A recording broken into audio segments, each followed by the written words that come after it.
400. ¿El ISO se lo subo? Sí, y enfocar árbol. ¿Cómo hago para enfocar el árbol? Tengo que enfocar el árbol. ¿Cómo hago? Ahí está el foco del árbol. Pon una luz, capaz que te puedo prender una luz. Ahí va. Ahí va. Eso, viejo.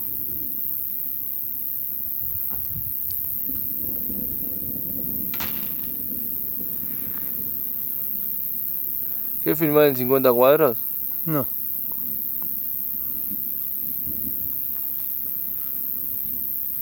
Igual, ojo con el white balance.